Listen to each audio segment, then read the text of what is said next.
អនុស្សាវរីយ៍ជាមួយនឹងក្រុមគ្រួសារមុនចូលឆ្នាំខ្មែរនៅលើទឹកដីសៀមរាបចាបងប្អូនទាំងអស់គ្នាហើយមុននឹងខ្ញុំបកស្រាយនៅក្នុងវីដេអូហ្នឹងខ្ញុំសូមក្នុងនាមខ្ញុំជាកូនខ្មែរខ្ញុំក៏សូមចូលរួមរំលែកទុក្ខទៅដល់ក្រុមគ្រួសារលោកពូ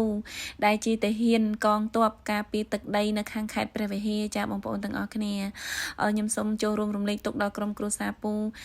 យ៉ាងធំធេងចាពួកខ្ញុំគឺអត់មានអីទេមានតែម្រាមដៃ10លើកបួងសួងទៅដល់ដួងវិញ្ញាណក្ខន្ធរបស់លោកពូសូមឲ្យលោកពូទៅឲ្យបានសុខចាសមនឹងការលះបង់សម្រាប់ទឹកដីអច្ឆរិយៈមួយនេះចាបងប្អូនទាំងអស់គ្នាចាវីដេអូនឹងមកបែបក្តុកក្តួនតិចឲ្យបងប្អូនចាតាំងពីការស្លៀកពាក់នៅលើទឹកដីនៅលើសម្រស់ធម្មជាតិសម្រស់ប្រាសាទអង្គរវត្តអញ្ចឹងហើយវាធ្វើឲ្យខ្ញុំនឹកឃើញទៅដល់សម្រស់ប្រាសាទខាងព្រះវិហារចាដែលមាន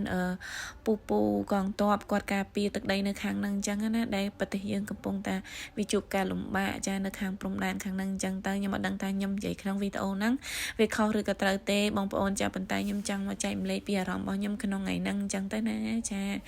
គឺចូលរួមរំលែកទុកដល់ក្រុមគ្រួសារលោកពូមែនតែនចាពួកខ្ញុំអត់មានអីទេក្នុងនាមជាកូនខ្មែរគឺមានតែម្រាមដៃ10នឹងភាពសោកស្ដាយហើយក៏លើកទឹកចិត្តដល់ពូដែលជាទាហាននៅខាង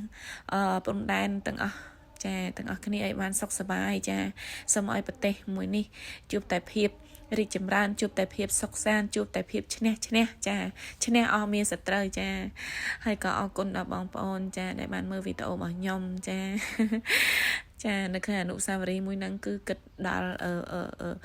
ខាងបងពូកងទ័ពដែលគាត់ឈរជើងនៅខាងព្រំដែនអញ្ចឹងណាចាគឺដើម្បីការពារប្រទេស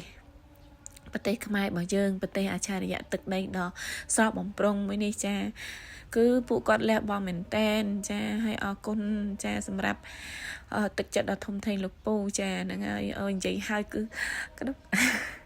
គឺវាមានអារម្មណ៍ថាក្តុកក្តួនអញ្ចឹងណាបងប្អូនចាសម្រាប់ខ្ញុំគឺគោរពហើយស្រឡាញ់ចាទោះបីពេលខ្លះគឺពួកយើងចំណាំតែនិយាយលេងថាមិនចូលទេចាប្តីតាហ៊ានប្រពន្ធច្រើនប្តីតាហ៊ានស្រីច្រើនចា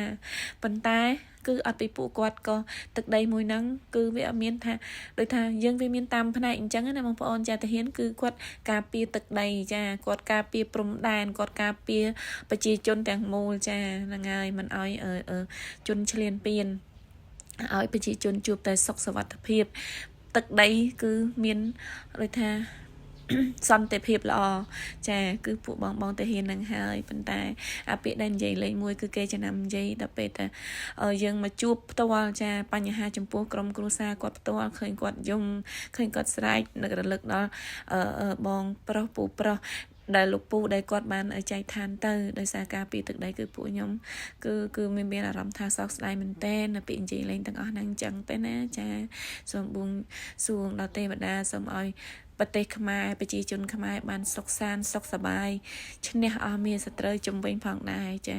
អរគុណច្រើនសម្រាប់បងប្អូនក្នុងការមើលវីដេអូមួយហ្នឹងខ្ញុំមិនដឹងថានិយាយខុសឬក៏ត្រូវទេនិយាយរៀងល្អល្អួនតិចហើយដោយសារក្តុកក្តួលក្នុងចិត្តចាបងប្អូនទាំងអស់គ្នាសូមជូនពរបងប្អូនសុខសប្បាយរកទទួលទានមានបានគ្រប់គ្នាផងដែរជួបគ្នាឱកាសក្រោយវីដេអូក្រោយចាបងប្អូន